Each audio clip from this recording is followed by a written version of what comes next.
Welcome to UVA Data Points. I'm your host, Margot Jax. Today, we explore the rapidly evolving world of digital brain twins, personalized, data-driven models of the brain that could revolutionize medicine and neuroscience. Joining the conversation are two leading experts, Dr. Randy McIntosh, a pioneer in brain network analysis, and Dr. Emiliano Ricciardi, an expert in cognitive neuroscience and neuroimaging. Together with Jack Van Horn, professor with the School of Data Science and Department of Psychology, they'll dive into how these digital replicas of the brain could change the way we understand cognition, disease, and treatment. Today, we're exploring one of the most ambitious frontiers in neuroscience and artificial intelligence, the idea of digital brain twins. These are computational replicas of human or animal brains, which could transform medicine research and even our understanding of the mind itself. Imagine, if you will, a living, evolving computational model of a brain, personalized, data-driven, and capable of predicting disease, testing treatments, and simulating cognition without real risk to a real live person. Sounds like science fiction, but it's happening very quickly and rapidly becoming a salient idea and scientific agenda for many around the world. And to unpack this, we're joined by two world-leading experts in the neurosciences and the computational sciences. First, we're delighted to welcome Dr. Randy McIntosh, who is a professor at Simon Fraser University in British Columbia, Canada. He is a pioneer in brain network analysis and neuroinformatics and known for foundational work on large-scale brain dynamics and multivariate methods for understanding cognition and disease. Welcome, Randy. Pleasure to be here. Also joining us is Dr. Emiliano Ricciardi, who is a professor at the IMT Scuola Alti Study in Lucca, Italy. He is a cognitive neuroscientist and studies sensory processing and advanced neuroimaging, particularly on how the brain organization supports perception, language, and cross-modal plasticity. Welcome, Emiliano. Thank you, Jack. Let's just start at the beginning. Randy, maybe you can kind of start us off here. When people hear the idea or think about digital brain twins, they might imagine anything from some detailed MRI reconstruction to a kind of a conscious or sentient AI avatar. From your perspective, what precisely constitutes a digital brain twin? Ooh, good question. I mean, I think with the technology as it currently sits, I think it's safest to say that a digital brain twin would be taking different sorts of data that one may acquire from your brain. So, for example, typically it'd be something like an MRI. So you get structural data, you might get functional data from there, and integrate them into some sort of combined simulation that would be a simulation of part of what your brain is doing. You can add more information, of course, and get down to details of neural firing, for instance, and things of that sort. But the idea is to take data that we would collect from your brain and then merge them back into making a digital replica of what your brain ostensibly is actually doing in this case. It's not quite as far along as things like, for example, consciousness. I don't think we're ever going to get there, but certainly that's one of the sidebars that people can talk about is that, well, just take your brain and make a digital replica that can be there for eternity after you're long gone. There'll still be a conscious version of Jack Van Horn somewhere in cyberspace. That's scary. But Emiliano, does a brain like this, does it have to be individualized to a specific person or an organism, or can it be just sort of like a generic brain with a capital B, or can it be specific to some individual or patient, for example? Well, I think that probably the leading aspects of the digital brain twin is really having a sort of like a virtual model of individuals' brains. So the idea is really to really act at different level. I think Randy was probably highlighting how you have really to recreate a sort of like similar architecture that then you mirror into similar function. And then, from this model, you try to, primarily even predict or trying to simulate. Okay, that's the idea of digital twin. So, Emiliano, what kind of scientific or clinical problems could a digital twin uniquely solve that current methodologies just don't do? Well, let me first of all highlight two aspects of that I really like of the current approach to the digital twin. One is really the idea of sort of like multimodality as a necessary step. The idea of describe the brain through different measures. Okay, and this is really something that digital twin are really pushing for. The other idea is really that as compared to other computational method, this is really theory driven. So most of the time, you really do need to have a sort of like scientific question theory that you would like to study, to investigate.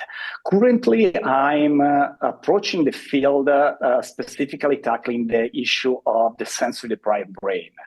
You know that obviously one of the big questions in neuroscience is how much of our brain functional architecture is innately present at birth and how much is actually modeled by sensory experience. So studying model of samples, for instance, congenitally blind individuals or congenitally deaf people, is really a tricky aspect because we are still struggling to understand what is actually occurring in the brain, why they are so able to efficiently interact and represent the surrounding world, but at the same time, what's going to happen to those brain areas that typically are not receiving anymore the preferred sensory input. So after more than 30 years from the first description of what has been called as cross-model plasticity, we're still trying to understand and to break the code of what is really happening in these deprived brain areas. Yeah, Randy, you kind of touched on this, and Emiliano picked up on it as well. This notion of multimodality, it kind of gives us a level of resolution, if you will. It gives us a level of sort of specificity, but also integration, right? How do these things all come together to help us to simulate a real living brain? Can you comment a little bit about what those modalities would be and what that level of granularity or resolution might need to be convincing as a digital twin? So that will depend on who you ask. So let's say, for example, you're building a digital twin for someone who has epilepsy, which one of my colleagues, Victor Yersa in Marseille, his colleagues are doing that. So there, the data typically would be MRI, which you'd have collected on individuals, usually structural and functional. So that gives you sort of a high-level view of brain organization and dynamics. You may also get diffusion tensor imaging, which allows you then to infer structural connections in that person. But for epilepsy, you almost want a bit more information about the focal dynamics of trying to get down to the level of subpopulations, if you will, of neurons, which is where intracranial EEG comes in there. And that's what the surgeons are going to want to see when they think, is this digital twin going to be useful for me? Well, if I can actually identify a seizure focus to the level that I can actually intervene with either some stimulation or excision, that gets down to several millimeters. But there are others which will want to go in more detail and actually have some sort of pharmacological representation, so neurotransmitter systems. It's a bit more challenging in humans because we don't really have the capacity to do that, to measure individual synapses to the level of knowing what their relative balance of excitation and inhibition is. So some people will be a bit more dismissive and say, well, you're not getting down to the level at which is really important.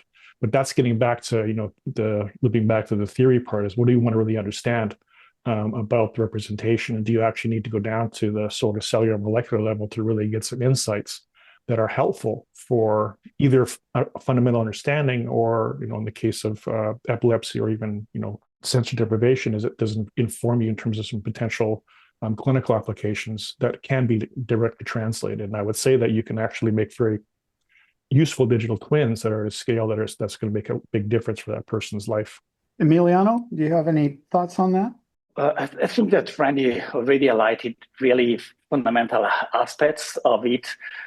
Potentially, it was clearly mentioning, pharmacological modulation, but also thinking, sites of neurostimulation. That's another field we are actually trying to develop a digital twin model, the idea of figuring out which is the best part of the brain that you want to stimulate model. And this gets back to what we were saying before, the idea of having individualized approach in order to improve this kind of treatment or even, in your study.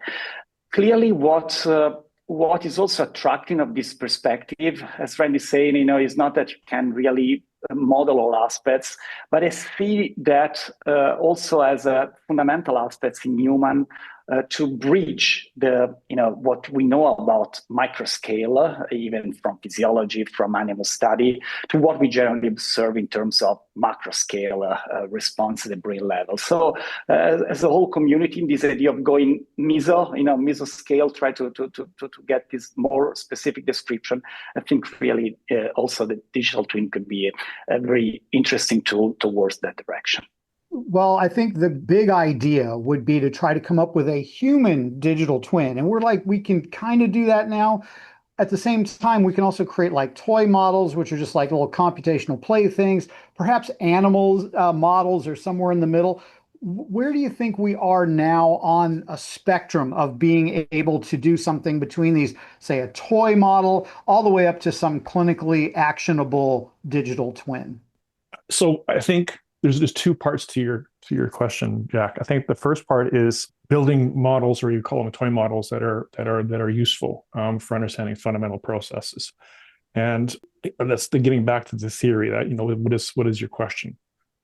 Is a question simply about some circuit dynamics and how circuit dynamics can reorganize themselves in the service of learning, for example? And you can do that now, I think, quite nicely. May not be a digital twin in the sense of personalized. It could be sort of derived representation, but it's still useful because it does give you some fundamental insights into how network dynamics can reorganize. You can push that even more and start thinking about, well, a lot of the models that we build are sort of brains in a vat or brains in a bottle.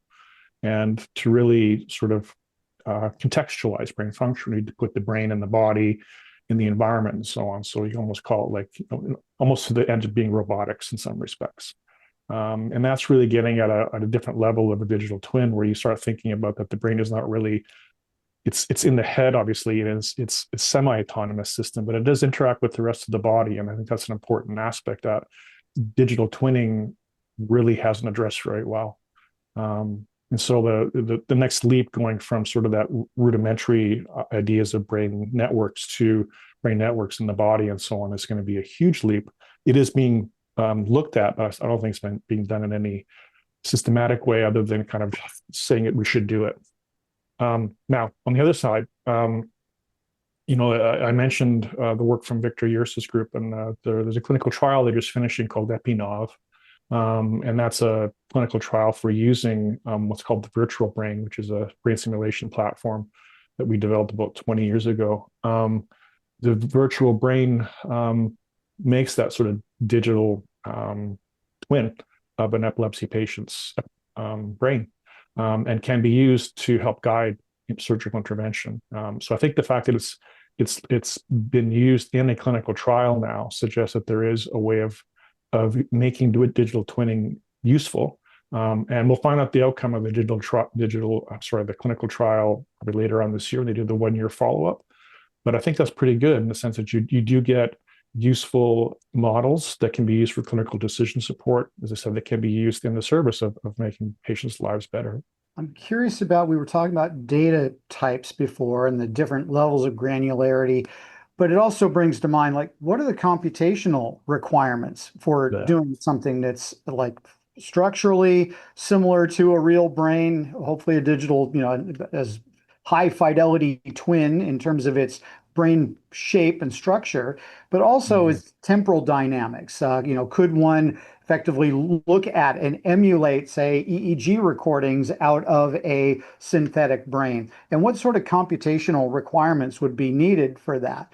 And I'm thinking in particular about something that was done a number of years ago called the Blue Brain Project. They were just trying to simulate like what's called a cortical column. So like a little collection of neurons that actually span a little tiny area of the brain. And that was a huge computational challenge. Trying to do this at scale is very, very challenging. And I know, Randy, you've been very interested in this at kind of these large scale neural models. What sort of requirements are needed computationally? Just to give people an idea of what the challenge really is, the brain works across space and time. So in the context of what happens at current time is actually dependent on what happens in the previous say whatever time step, say the previous 10 milliseconds. So in the computational domain, you have to keep track of all that stuff that happened before. The other challenge, of course, is that brain areas aren't all connected at the same distance, which means that obviously areas that are close together are going to have a much faster time scale that they work at than areas that are far apart, like frontal and parietal cortices, for instance. And that time separation is quite important probably for both healthy brain function, but also when things start going astray.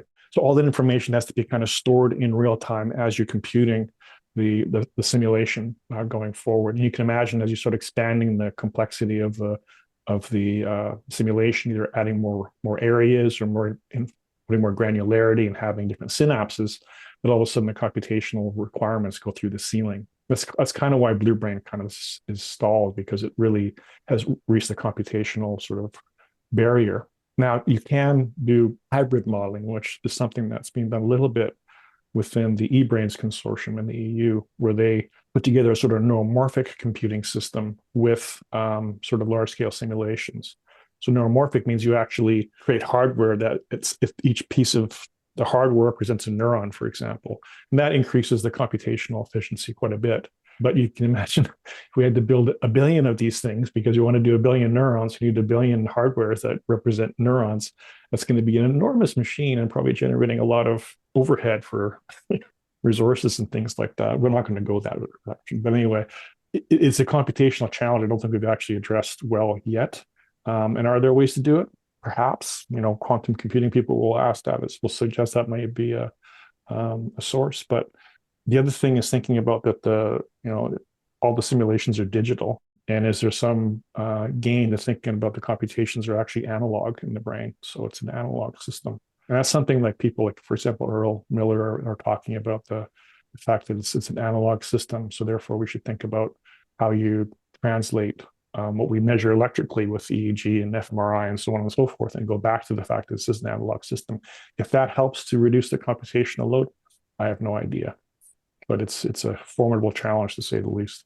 Emiliano, what is the view from Europe on the kind of computational requirements for digital twins? Are there any efforts going on now that are not part of Blue Brain, but other things where the capabilities might lend a hand? Not really a lot to add to what Freddy already said, because I think that he properly aligned the idea of, that really the computational requirements of the digital twin depends on its level of complexity somehow. So you can play from, simple, let's say, predictive model to, as we were saying, a whole brain dynamic simulation, updated even near real time. So obviously that's actually relying a lot. That goes a little bit what we are seeing probably before, the idea of having these large scale initiatives also from a computational perspective could be actually fundamental. Are there opportunities for, say, North American as well as European partnerships on this to bring computational power from both sides of the Atlantic to kind of help create an initiative? I know that, Randy mentioned the eBrains consortium in Europe. There's various things. A big initiative in kind of Canada goes from Montreal all the way over to British Columbia in terms of being able to share data and computational resources, and several different initiatives here in the U.S. which maybe just need to be hooked together. If all that could be done, would that be a useful thing to do? Yes, it would be. The problem is we have humans that are sort of overseeing a lot of this stuff, so there's a bit of a territoriality issue that kind of adds a bit of a barrier to things. There's not a lack of willingness to share data, I think, and that's something that is a definite positive things for these movement toward digital twins. I think the challenger comes in, we're going back to the comment that Emiliano made at the beginning about theory and how what do you want to do comes in. So it's more than just crunching numbers. And I think that's something that ends up being a challenge, is that, we can get tons and tons and tons of data and through tons and tons and tons of classifiers and so on and so forth. But I don't know that gives us any more insight, really. And I think it's not so much linking the infrastructure per se, but also thinking about how different approaches to understanding the brain need to be integrated. And that's where it's kind of missing right now, is that we're moving fast and building the architecture to do the simulations. where we're not moving fast in terms of thinking about what the simulations are actually telling us. Certainly, classifiers are something that you see in data science applications all the time. And many people will leverage neural networks that are really only neural by name, as far as I'm concerned. They like do one thing, they have a little sort of neuronal like behavior, but to stretch them out to being, oh, this simulates the brain is not really, in my view, a fair comparison. I think they're very powerful, obviously, but to say that they're doing what the brain does, I think that that's a misnomer. And I'm curious about, Emiliano, what your thoughts on this? I mean, we're talking about theory. Do we probably, in order to make these twins as high fidelity as possible, we need to bring in classical neuroscience. We need to bring in, levels of partial differential equations and other things in order to simulate these systems at a level that we'd be comfortable calling them neural networks, truly neural networks, because the current form of them just really is it was a convenience to add these, rectilinear response functions just to force the computer to do something. How do you feel about that? And do we need to know that kind of level of theory before we can start building on new theories? Well, that's obviously sort of like tricky question because if you think that we have been actually and still doing acquiring brain data from signal, physiological signal or metabolic signal that we hardly understand, fully understand. Nonetheless, one thing that I think you've been highlighting two aspects. One is really you need to model sort of like very basic neuronal level physiological response, okay? And that obviously requires deep knowledge from that perspective. And the other thing that I found fascinating is getting back probably our field towards a tighter correspondence between structure and function, okay? Something that probably we were actually a little bit missing in the last year, pushing much more towards changes or representation. We were actually identified in different approaches at a functional level, but not often, highly coupled with structural changes. So this is one of the aspects that I'd like to highlight, really how we are getting back to this sort of like neuroscience axiom of having a sort of like parallel between structure and function per se. Randy, what are your thoughts on that? I mean, you made a good comment in the beginning of the question, Jack, about the use of the word, deep neural nets and whether they are really neural nets in the way we think about neural nets. We being the sort of neurophysiology community. I guess I'm kind of part of that, so I can call myself a neurophysiologist for the purposes of our talk today.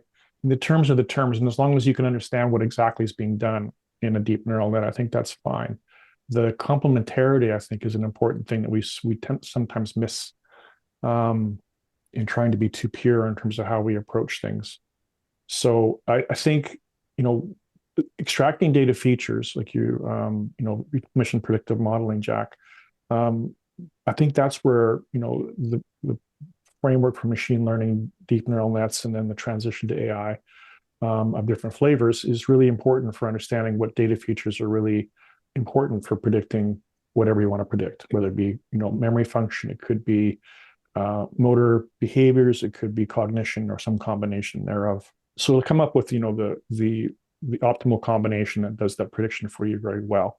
What you don't know is why is that important? Why explain why those predictions are actually working? And that's where that sort of the generative modeling part comes in. That's sort of at the heart of virtual brain, for example, as well as a lot of the work that Carl Friston's group has been pushing for the last couple of decades as well, is that you really have to think about what is generating that signal, and that's where the theory comes in. But I think like the deep neural nets approach to predictive modeling, I can see that as being an important complement.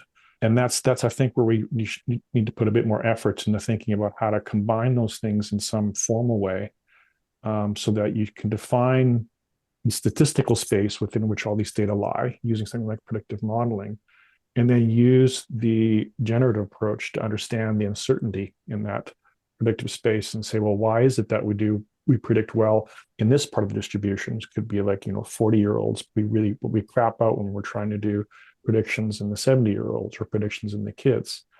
And then I think that's a direction that is worth going. I know there are people who are doing this, but I think that's where we can be less sort of dismissive of saying, well, we don't want to deal with predictive modeling because that's just going to tell us about predictions. We can merge them, and that's the architectures that we have available. And that kind of gets back to the question you had, Jack, earlier about this effort's going across the globe. That's, I think, where people can really find the bang for the buck, is not so much integrating data as much as integrating approaches. And Emiliano, Randy brings up something kind of interesting. It's almost like, what's the validation of these, right? We'll bring in math, we'll bring in theory, we'll bring in all this data. How will we know that we've been successful? Is this a statistical thing? Is this we're generating signals with the right characteristics, and that will be our tell that we're close to being a good twin?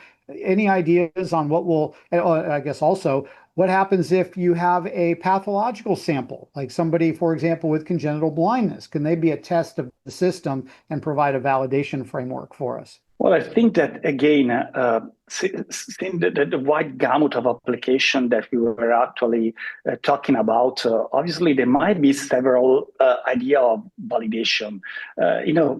Could be, does the twin accurately reproduce individuals' anatomy and connectivity? That could be a sort of like very basic question. Or can the twin reproduce observed neurodynamics? That's something, for instance, that I'm actually trying to respond to with my model of sensory deprivation. We see phenomena in the brain of congenitally deprived people that we are still, trying to understand why.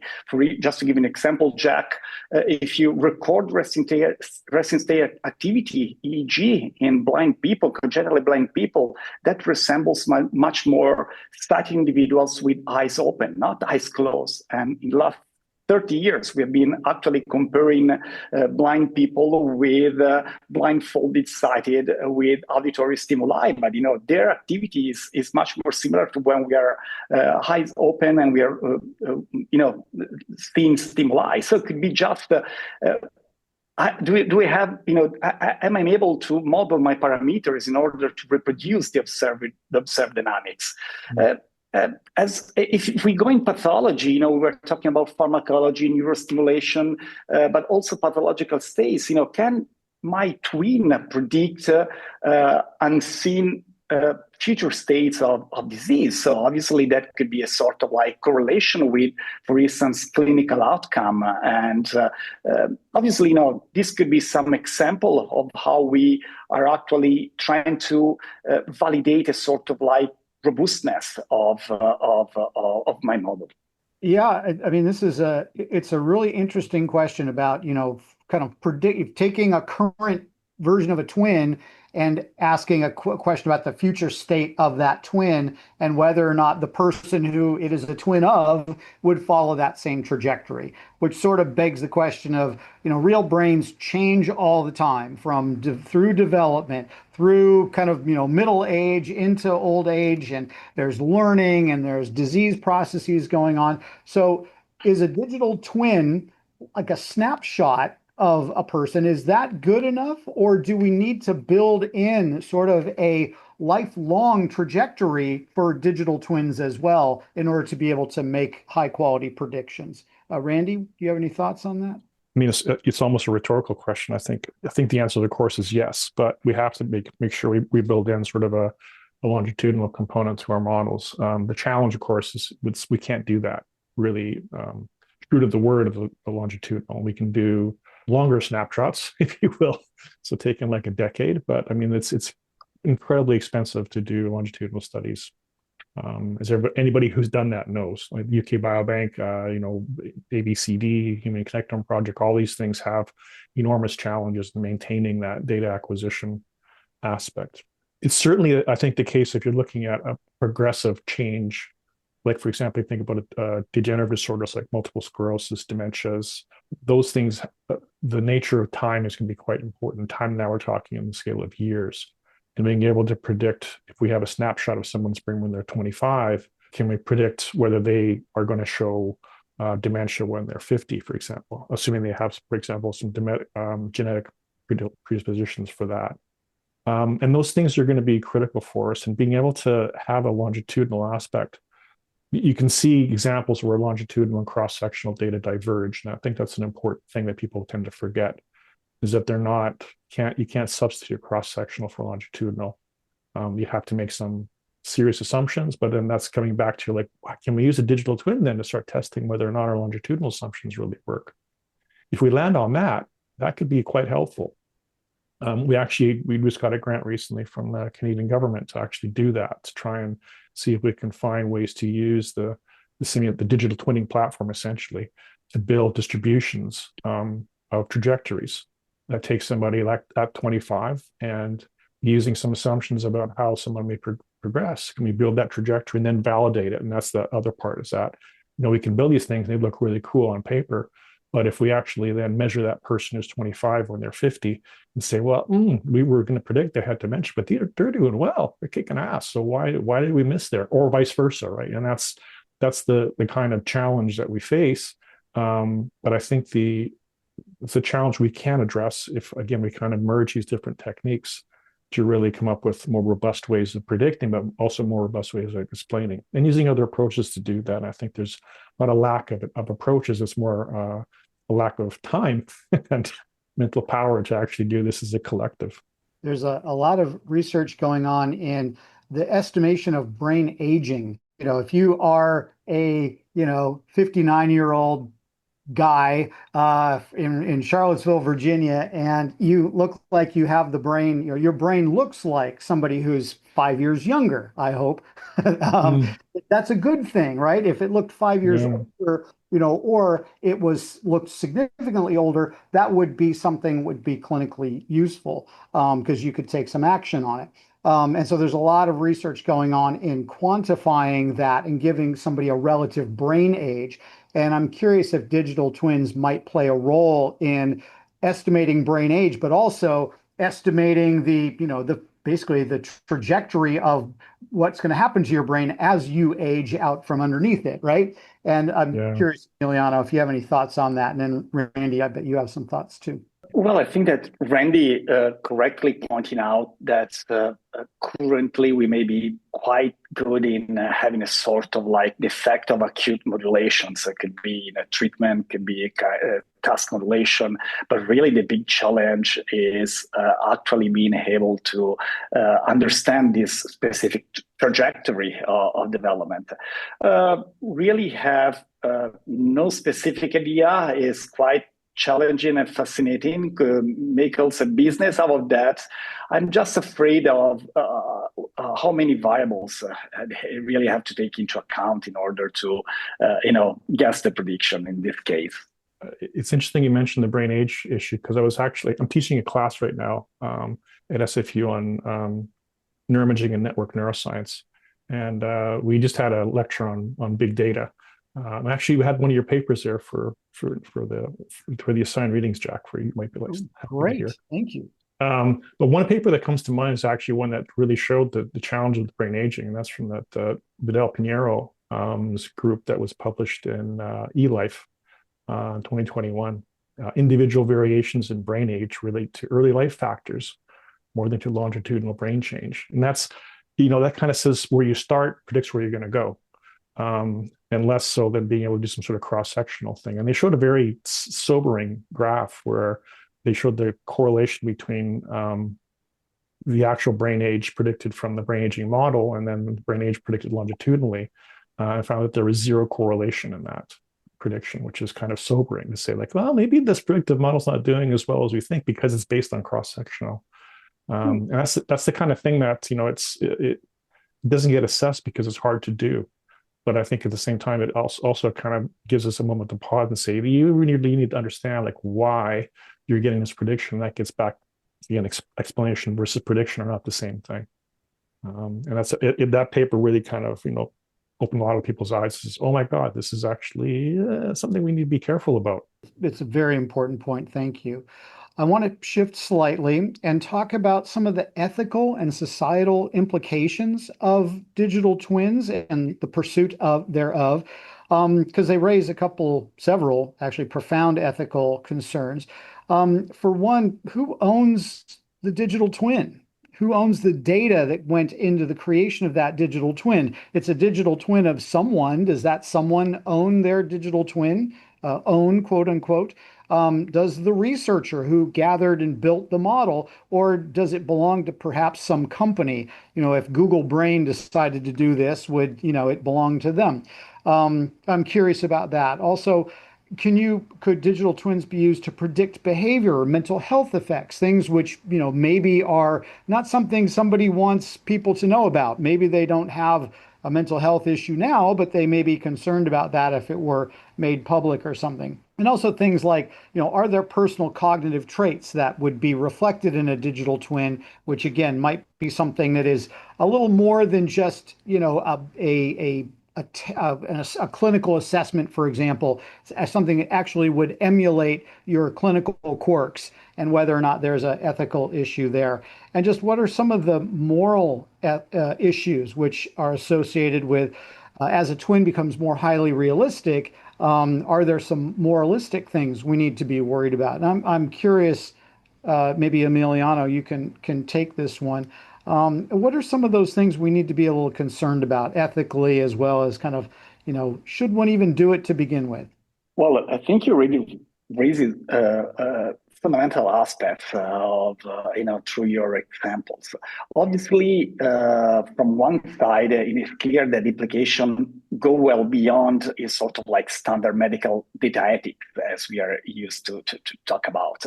And as you were saying, because, the digital twin does not just model biology, it's also, as you were saying, cognition, behavior, and potential aspects of identity, or somehow even your future life. So obviously, if we already start, you probably remember, Dan, we're all around the same institute around when Jim Axby in 2001 published his pioneer paper on science, and starting this idea of mind reading. And starting from that, we have been questioning about sort of like what my friends are calling like neuro rights for people and participants. Okay, so as you were saying, there are several aspects that might relate specifically privacy and protection, but also elements of how deterministic are these data, and what probably this is much more sort of like a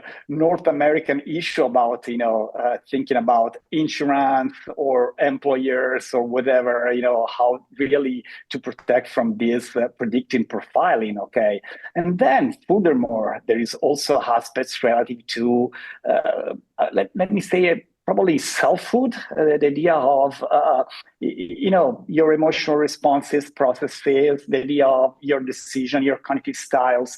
These are elements that we hardly thought so far. We are getting really sneaking into some private details that probably we cannot really foresee. But it's good if from this philosophical, moral aspects, we also start discussing about something that goes beyond, clinical responsibility.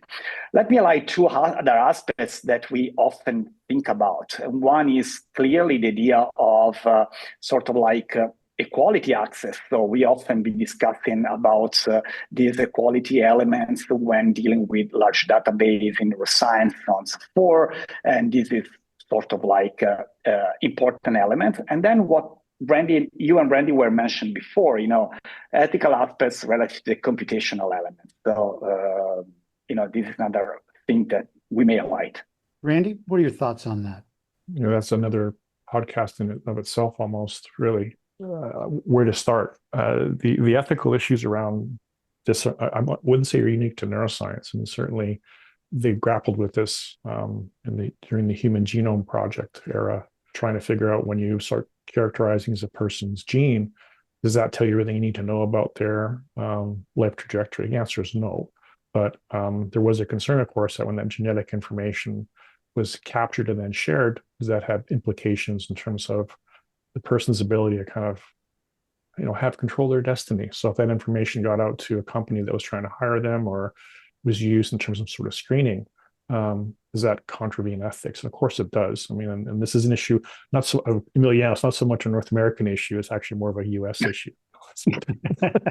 And those kind of expands now in the sense that it's not a new thing in terms of dealing with personal and private information, personal health information, and that's essentially what digital twin really is in some contexts. So there is precedent for having those discussions and precedent for figuring out how to deal with that, and we can rely on those things. I think the scope of what we're trying to do with the digital twin for the brain is obviously larger because we're talking about things beyond just sort of cardiac fitness or whether your lungs are going to be okay. It's actually more of a combination of that, and also, so you can influence one another. So you have the brain body thing coming in there as well.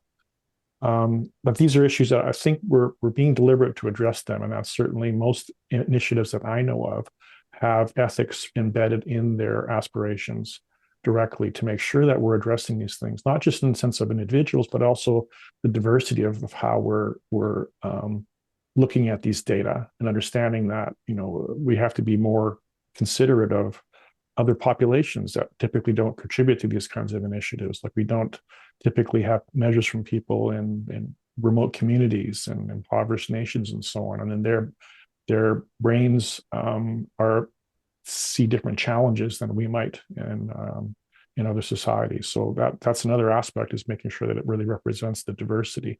And again, I can talk about papers that have tried to see, well, if I have this sort of characteristic brain that shows changes across an age group that predicts education, if I apply that to a different ethnicity, for example, do I get the same prediction? The answer is usually no. And that's because you're missing something. And so the assumptions around there are quite important. And then the last part, I think, Jack, you mentioned, which is something that's still, I don't know, has been solved, is who owns the data. And we grapple with that big time at my university, because we do a lot of work, with, for example, indigenous communities, and data sovereignty there is a big issue. There's a whole host of historical transgressions, if you will, that really compromise the relationship between indigenous communities and other Western cultures. And that's something that data sovereignty is a big part of that. Like, we don't just take the data and walk away. The data actually belongs to the person who provided the data. And so we have to be mindful that we're taking something that belongs to that person and trying to use it, hopefully for the better, but sometimes, you can some more nefarious sort of applications and trying to build some sort of better AI that a different company can use to mine people's information in some potentially unethical way, although we don't know that line's going to be crossed. But really that the conversations around data sovereignty, the conversations around who own the data, really have to be done with the people who provide the data as well. So that notion of engaging the communities in that conversation, I think, is one thing we don't do very well as a collective across the various groups that are doing these kinds of big data efforts and trying to build these digital platforms. That we really need to talk to the person who's providing the data and say, what do you think about this? Do you want to really share the data that broadly? And you mentioned, Jack, you start taking this information and making it available through these open neuroscience platforms. That means it's open. That means anybody can get it. And that has implications in terms of use for good and use for evil. So, and I think that's something we're faced with now. We had that recent thing with the ABCD data set that was, those publications that came out that were talking about racialization of the data set and really making some very unfortunate statements about the data. And that was because the data were ostensibly open. And those are the challenges that we're going to face in this game. That has to be really thought about and put in the appropriate checks so that we don't fall down that hole again. Thank you for that. These issues of trust are very important between our research community and the people who are going to gather data from. If their twin is being created because of a clinical need, there's obviously patient privacy related things. On the other hand, if they're contributing data to a study and it shows up in a database and then somebody goes and does nefarious things with them, that is something that we hope will be avoided. But frankly, as we've just kind of recently seen, some people have an agenda, and that may be difficult to sniff out in advance. Yeah. Let's play this forward a little bit, and let's say that we seem to have the ability to start on this now. And if this becomes a thing over the next, say, 10, 20 years or so, could a sufficiently detailed digital twin brain ever become conscious? Now, I say this because Emiliano brought up the research was done on brain reading, that was where people were looking at particular stimuli and then using the brain's response to those stimuli to ask the question, what was the person looking at when their brain responded this way? And it's a way to sort of reverse engineer the movie of what they were looking at. And it's really compelling, some of these things. And people have posted them on YouTube and on other social media channels that can be found. But you could imagine being able to do something like that at very high resolution, at very high, say, MRI magnetic field strength. So you get the properties thereof, but also with the incorporating information about the burgeoning large language model activities, which are now kind of taken over our lives. Could you see all those things coming together to create these virtual avatars which could reason, could, you know, detect things and make decisions, that could basically become sentient? Is it not too far off in the future that something like that could happen? My safe answer is I don't know. There are things certainly you mentioned, Jack, I think are possible. So certainly they can build models, whether it be LLMs or something like that can make reasonable predictions for given a plethora of data. And those predictions can be helpful, and they already are in some respects. Some people say that, you know, LLMs are doing well for some things, and they are. I think that's actually a good thing. Whether it's sentient, I think, is a harder question, because that comes back to how do we define what sentient is. I will even go further and say, like, how do we define consciousness? And even if you have an answer to that question, it'll vary dramatically depending on whether you talk to a neuroscientist, a philosopher, a psychologist, a medical doctor. All those things, you know, factor into how one envisions consciousness. I think we're going to have certainly models that show behaviors that are close to what the human body does. Whether it has the same nature of experience is a tougher question, because that model's not going to have the history that we have. And all those things, you know, if you talk about complex adaptive systems and nonlinear dynamical systems, the same thing.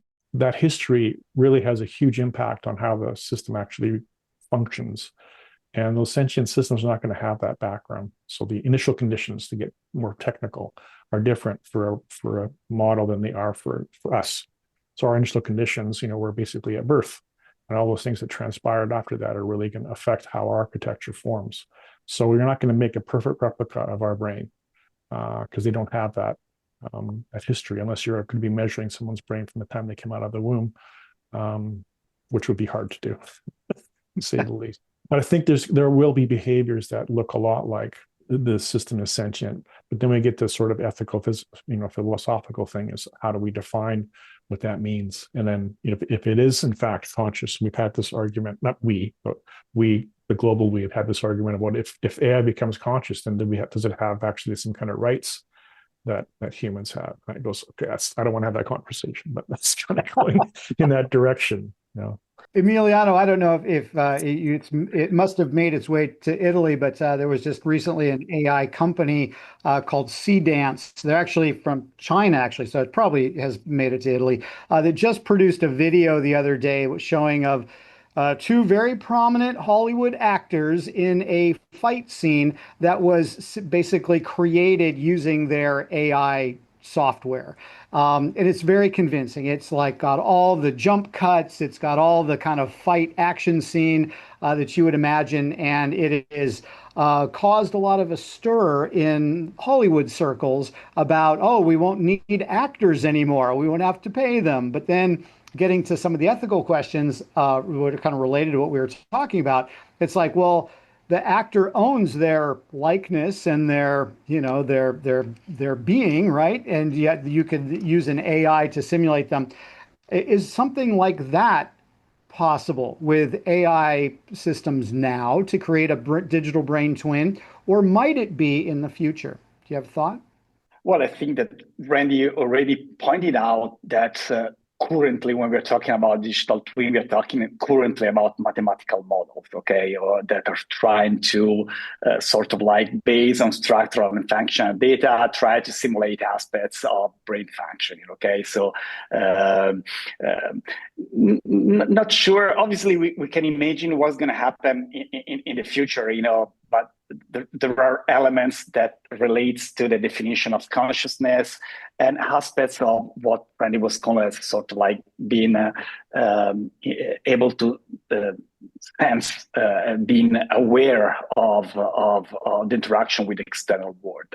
So we can imagine at a certain point our digital teams to become sort of like autonomous in getting their decision or getting their behavior. There is kind of fear that we also have for AI system.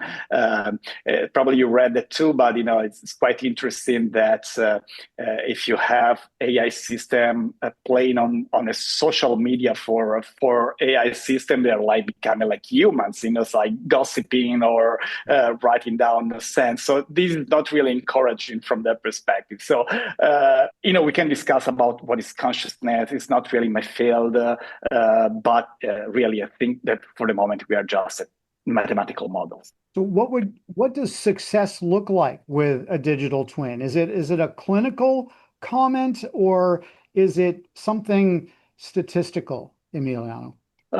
Probably both. I think that you can look at the same thing in different ways. Okay. Let me just parallel it to be also with machine learning tools. Okay, so we can get to a specific outcome that is what you desire for your AI-based system, machine learning, even without mirroring really what the brain is actually working or doing. Okay, here it's a little bit different. So the idea is not just getting a proper clinical outcome or prediction, but really try to nicely and properly reproduce brain function in order to understand really, its way of functioning and working. So before we wrap up here, I want to ask you guys one final question. If digital twin brains do succeed beyond our expectations, what sort of positive transformations would you expect in science or in society? And what would you hope to see? Randy, you want to take a crack at that? We are awash in data ourselves, individuals, not just scientists. And I think having ways to collate information that tells us about ourselves in some useful way is going to be a continued trend. So we've got wearables, you've got your Apple Watch or Garmin, whatever, that's measuring your heart rate and your stress levels and so on and so forth.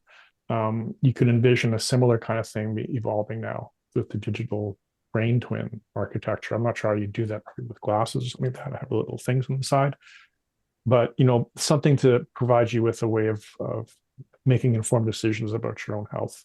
And I don't think that's necessarily bad. I think that's actually allows us to be able to have more agency in terms of our own health trajectories. And this is something that varies across different geographical systems. We talked about the US healthcare system. I mentioned Canada. There's different kinds of things in Europe as well. And being able to have a direct interaction, more facile interaction with healthcare would be beneficial, I think, in a lot of senses. So I think that's one area where digital twins will be quite helpful. The other one I think is a bit more difficult to answer in terms of the sort of the ethical issues around having a completely successful digital twins. And it kind of gets back to like, what do we do with that information when we have it? Do we actually gather fundamental knowledge about how we work? If we do, and this is going to be sort of pie in the sky kind of thing, it may lead us to understand that we really aren't that different from one another. That there are some similar things that affect us, that to try and put in divisions in our society based on things like ethnicity and race and so on may actually not be accurate. In that, if we understand that at a fundamental level by looking at each person's individual twin, that might lead to some realization that we can be more interactive, that are benefits of really encompassing our experience, understanding that experience is emerged or reflected in the dynamics that are within our brains, and we can actually see that our brains do that very similarly, so that we're not that different. And understanding that closeness, I think, is something that we actually would benefit from right now in our current political environment. Emiliano? Well, thank you, Randy, for sharing your thoughts. Really, I could sign what you said. Well, let's say that if we are going to be able, let's imagine digital brain twin are becoming, scientifically robust, clinical validated. That means that really we got a quantum leap in the knowledge of neuroscience and medicine. That means that probably we will push even more something that we have been already living in neuroimaging neuroscience, moving from a little bit more descriptive neuroscience to a little bit more predictive neuroscience. And then thinking that obviously we can imagine a sort of like precision neurology, precision psychiatry. Do never forget that we hardly understand the etiopathogenesis of all these disorders. Okay, so we're still struggling to understand why you get a specific neurological psychiatric disease, and if we are lucky, we have some kind of treatment. But if not, really have not even any drug or treatment to help. But I also like what Randy was probably highlighting. Beside the ethical elements, the what we're seeing in that transformation in research methodology, legislation, law aspects. I think really the hope is really to go towards those topics that we were, it was mentioning the sort of like the concept of the uniqueness of individual, the personal identity, or even, the topics that we are just slightly touching through neurobiology, like free will or aspects of decision making. That's really hope is going to be probably the sort of like dream of. So, gentlemen, this has been just such a fascinating discussion. I've really enjoyed kind of exploring these things, and just getting your impressions about what this looks like, what the road ahead for digital brain twins look like. We're clearly moving from a place of we're collecting data and analyzing it and producing statistical results to measuring parameters and turning them into actionable models. And I think it's really exciting. I mean, this really brings to bear data, data science, AI, high performance computing, but also neuroscientific theory, and hopefully our ability to make predictions. And I think some of the ethical issues are really profound and fascinating, but also to, some of the points you both made, how individual differences make us unique and uniquely human is something that a digital brain twin really needs to capture. And I hope we will be able to do that in however successful these become. So let me wrap up by saying, today we've explored a future where the brain, our most complicated and complex organ, may one day have its own living digital counterpart, whether it's for curing disease, whether it's for understanding cognition or probing the nature of the mind. Digital brain twins sit at the intersection of neuroscience, of AI and data science, of ethics and philosophy. And this conversation has really been enlightening. It's been enlightening for me, and hopefully it's been enlightening for you. Thanks for listening to UVA Data Points. More information can be found at datascience.virginia.edu. If you're enjoying UVA Data Points, be sure to give us a rating and review wherever you listen to podcasts. We'll be back soon with another conversation about the world of data science.